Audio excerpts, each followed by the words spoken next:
Yeah, and I'm supposed to redo this hash. But it didn't quite work. I didn't go to college till I was 41. And then I didn't go for what I thought I would. You did history, right? I did history. Well, I ended up history. I started out to do mental illness. And I got through so much of it. But I was dealing with a divorce, and I about blew myself out totally on some of it. You know what I mean? Yeah. And I was not having a good section of some of that stuff. And I was teaching reading and stuff up in the lab, developmental lab, as a peer tutor and teacher. And so my advisors called me in and said, if you go switch your major now, this is when I had 2 quarters to go. If you change your mission or your major now and go into education, you stand ready to earn the 50% scholarship to UD. To finish up and get my bachelor's. And so I prayed on for 3 weeks, and then I told Nancy, she was in the lab one day. We were both in the lab, and we were kind of not busy, you know what I mean? And I said, I need to go talk to my advisor. She said, well, then go on and do it. She knew what it was about, because we had talked. And I changed my major and got a 50% scholarship. That's why I went to UD. They were going to give they gave me 50% scholarship on an 8,000 something, 8,002 or 8,004, I forget. Wilmington was one and they were the other. And for the length of time to get my bachelor's, which was on a 2-year basis, but even if it took me 3 years, I would still have it. Sure. And even Dad said, and Dad was on the board of trustees for Wilmington, and I couldn't get any more than $1,500 out of Wilmington for the 2 years. Wow. So here's 8,000, basically a year's education for me. You know what I mean, by scholarship. And of course, my grants, it was lined up so my grants would take care of everything else. Well, it's kind of dumb if I didn't do it. Yeah. I mean, I went over to see about going to college in UD, and I didn't even have 25 cents in my pocket to my name. And that's almost an Ivy League. Well, some do consider it an Ivy League school, you know. But in history, in education and law, that's their top game. I haven't been through the new law building. It went up after I graduated. I'd like to go through it sometime. But if you want to know anything about Mary, there are the Marianists, and in the library, the upper floor, and you have to be a member, or you have to be an alumnus to get up there. Is everything about Mary. The Virgin Mary. A whole floor. Wow. I looked into it one time, but I never got really into it. I wonder how they have so much information about her, because in the scriptures... They've collected everything. I think you could do it because it's a Marianist. Wow. Oh, there's so much more to the Bible than what the Bible is. Yeah. There's so much that was left out in 400 A.D. And those books, if you read them, they really do help. I know the Lord told Joseph that we didn't need the Apocrypha and all that. But it makes the rest, and history. If you are a history nut, you do want to read them. Yeah, when I was taking a class, we were taking a class on the Old Testament. And our teacher said, if you really understand the Old Testament, it helps you. Those same patterns are throughout all the scriptures. And he would teach us from the book of Jasher and mix it in with the story, because it was more history, and it told you and linked things together more. But the parts that have been left out.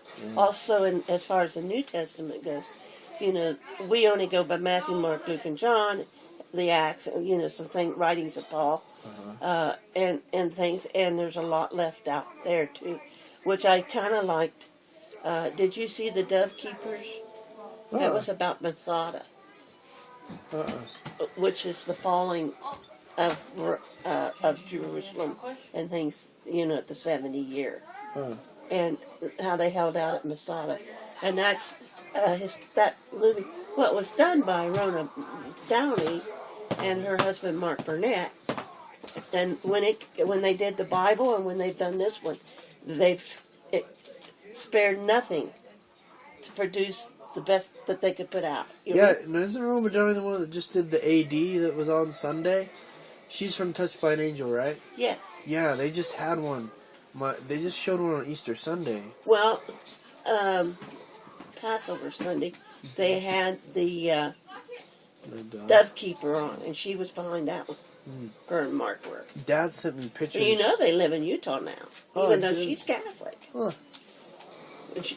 She was on promoting the show on the morning show, and she said she was given the book of, about the Dove Keeper.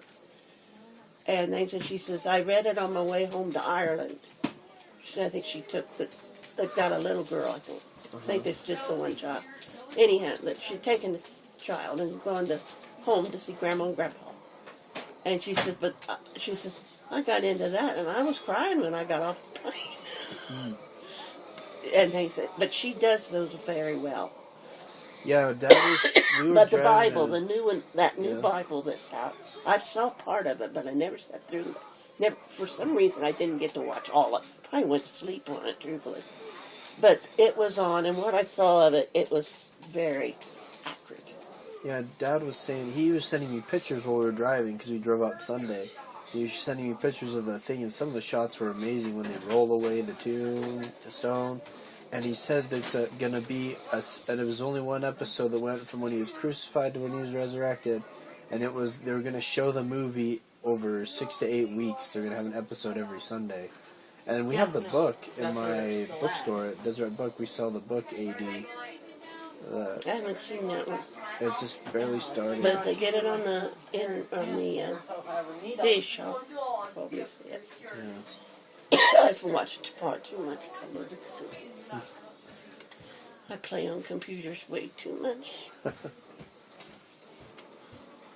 When I try to do other things, I run out of air, so what do I do? Yeah, I had, when we had Christmas time, me and Seth were playing so many video games because I was recovering from my illness, and I got so addicted to them. Maybe 3 or 4 weeks ago, I took because we always play video games during Christmas time, but I took them all and boxed them up and took them all out to the garage because I was still trying to do just maybe 20 minutes a day, just a little bit. But it got to where that's all I really wanted. I was looking forward to it. I'm addicted, especially to the computer. Yeah, it's hard. I'm excited to get online, and I was going to do it here in a little bit. But I'm going to have to, when I get home, I'm going to have to set myself down. I've got to write the history of Moses McKay, and knowing me, I'm a short writer. Yeah. Who's Moses McKay? Grandfather Moses. He was your dad? My triple great grandfather. Okay. Him and Aaron's the ones that Moses bought the farm where we lived in 1805. But in 1827, Aaron came through. Isn't that interesting? Aaron Hackney came through, and those boys had grown up together in the Winchester yearly meeting, and with both sets of parents being overseers and very active. And in fact, Moses' parents were both ministers. But he got disowned, and the second time he got disowned, he would not go back. He ended up, the Hicksites and the Gurneites were fighting, so he decided to go to the Methodists, and he's buried over that's why he's buried at Mount Holly, because that was a Methodist cemetery. But if you're standing up there and nowhere to look, when the trees are off, you can almost see the house where he died. I finally got up there this last summer. And I think when the trees are off, you probably could see the house. But when I was up there, the trees weren't off. Yeah. But cousin came through and wanted to find it, and I went with him. And because I said, well, I've never, believe it or not, been up there with all I've done for Moses. And so I took him, and so it was kind of a treat. I was showing it off, but that's the first time I was. Did you go inside? Well, it was just the cemetery is all that's left. Oh. But he had a cemetery marker. His mother at Waynesville, when she's buried in the Orthodox Quakers, they don't believe in. They didn't believe in tombstones. Huh. And neither did his dad. I've been to his dad's grave. I think I've walked right over it, but there's no marker. Huh. And I know I walked over Grandma Charity's, and she's buried up in the one that's at the edge of her farm. Yeah. And but there's no marker. But what's interesting, when I took Becky and I said, I'll tell you this. This is the general region where she would be buried. Now you tell me where you think she is.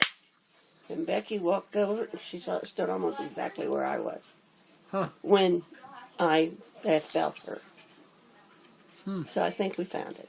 We know. We're within. There's a marker they put up, the cemetery put up, in remembrance of all those who have unmarked graves. You know. And that area is not planted with markers. Yeah. That's why I was explaining to Becky. But I think we found it. We know which block, approximately where she's at. That's good. Because we got our willies. Yeah. But I asked Becky, because she's sensitive too, and things, and she says, I think Grandma Charity's here. She says, what do you think? And I says, well, you found it. I didn't want to tell her because I didn't want to influence her. I said, you tell me where you think she's buried. What's he doing? Now, whose Becky is that? My first cousin. Your first cousin? The only first cousin girl I got. We were the only two granddaughters. Does she live close by? A mile. She lives in Grandma's house. Oh. She lives in Grandma's house at Hackney's corner. So did we ever find out what Native American tribes we were from? Oh, I'm sure Pocahontas is one of them. Yeah. Only one generation of proving it. It was interesting when I was working for the church. There was a guy over the wall, and he was a historian, and he had published a book about some parts of southern Utah where his family's from. But he really knew a lot about Native American things and the tribes today and how their traditions haven't changed, and like there's good tribes and bad tribes. Shawnee is the other one I think that we've got. Yeah. And that I base on, one, what I've been told. And if what I've been told is correct, there's two tribes it could probably be. And that would be the Shawnee and Miami. And I really am stronger on believing the Shawnee because they also were down in Virginia, and we don't know exactly where she had been abducted. That's, my price said that's where we're related to, also with the Native Americans in Virginia. The problem he has is he changed his name to John something, so we don't have the original name. But my grandpa got a blood test done, and it showed that he was 0.1% Native American. I want to get that done because I do have a swab of Albert's mouth when he died. And we had talked about it, but hadn't got to do it, you know what I mean? Because of his treatments or this or that. But the night just before he died, just hours before he died, Doris swabbed his mouth. She says, you know what to do with this. Because Albert says, I want to do that. And I said, the Doris, she said, all I need is a swab. I said, all we need is swab his mouth. So it's something we've got. So I've got it, and I've got it in a plastic bag, so it should be okay. Yeah, my aunt. I may find out more, and I care to find out when that's done. Yeah, that's good. They did this. My grandpa was upset because I'm going to have mine done too. Yeah. He had done it for his sister and him, and they gave him both swabs and information, but they only sent him stuff for his sister. didn't have his name. They've been trying to work to get both with his name on it or something. And they let me borrow it, and so I could read it all. Then I lost it, but I found it. Then I gave it back to him, and I guess it still wasn't what he was looking for. But it showed us that much. But I don't know why I'm really fascinated with Dick, Native American stuff. Aunt Reva told me she had paperwork she wanted me to have.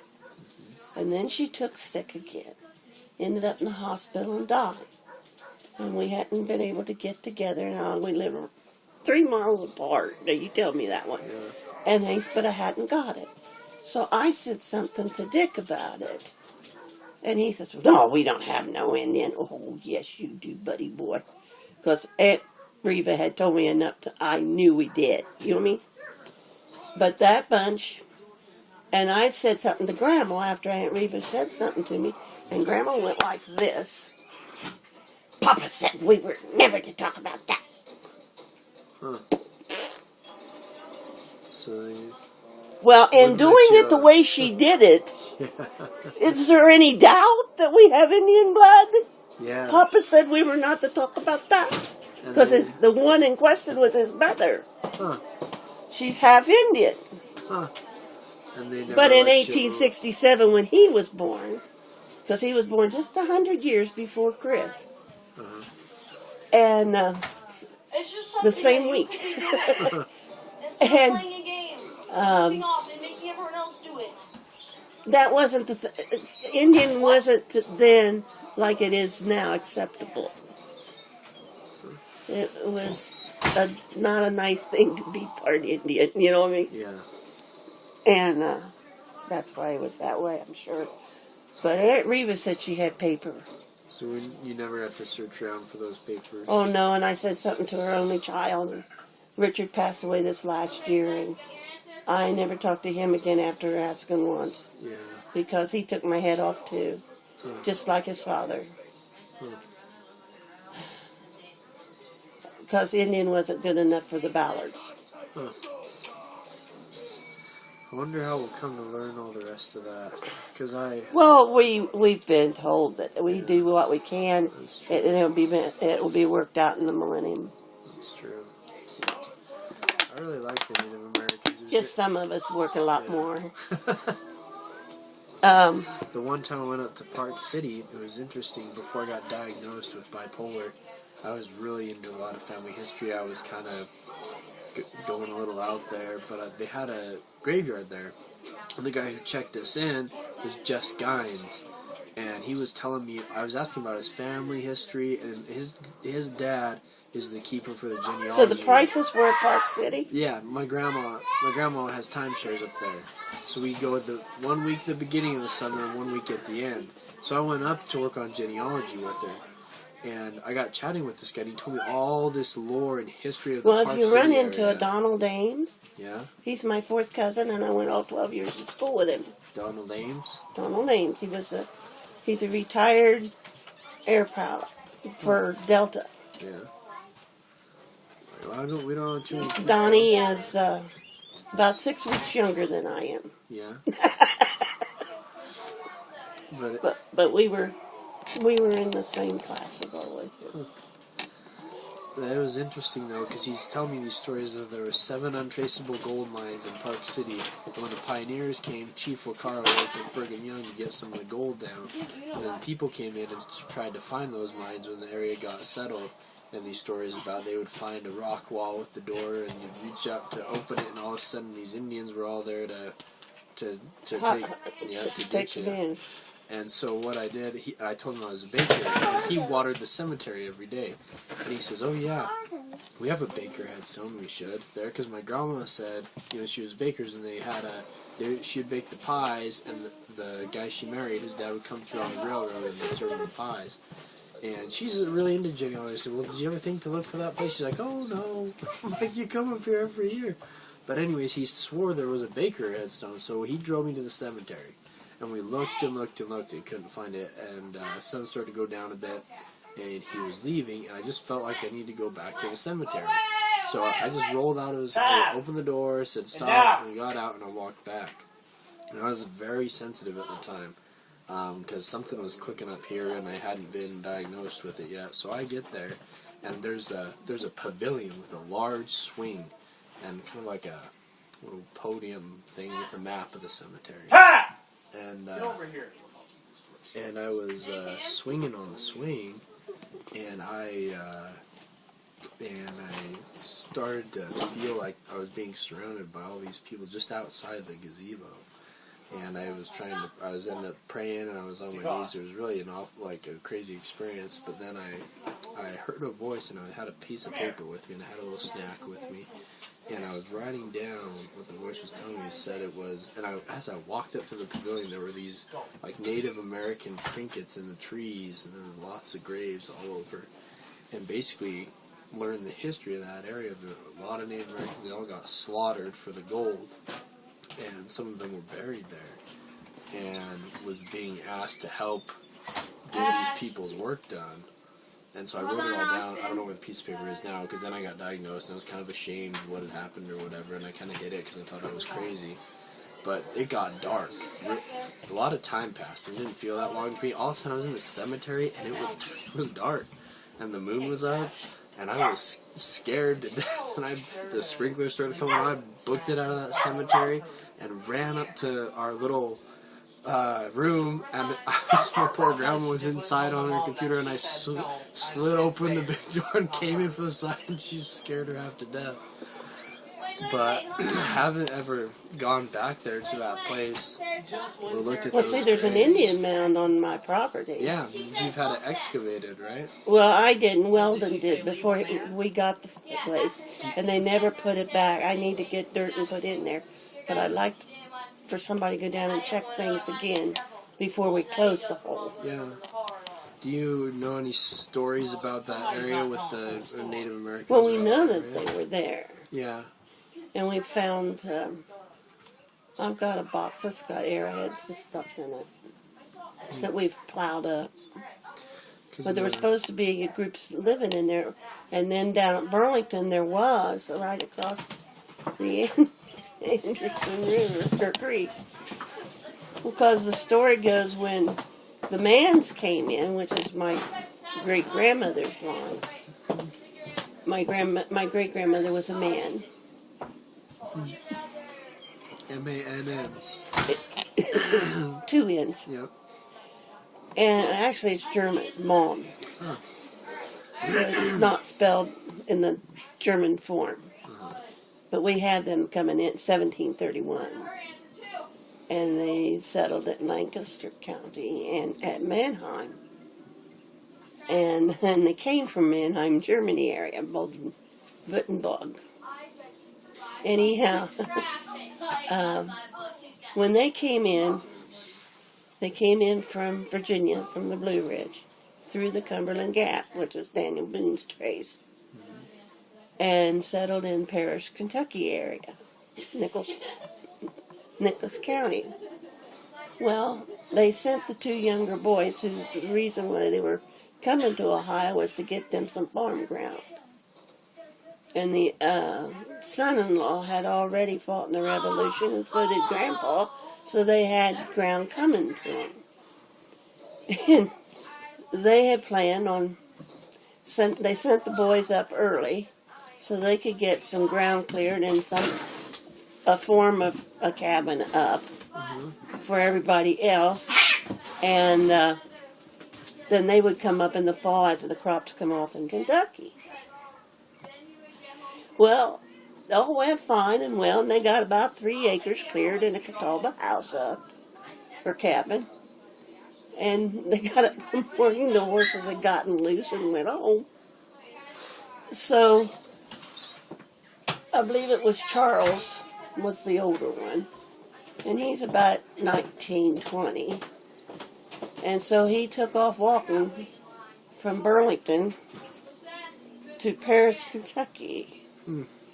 And they went down through Maysville. That was the crossing point of the Ohio. And so he went down and he crossed. You had to swim it or boat it. And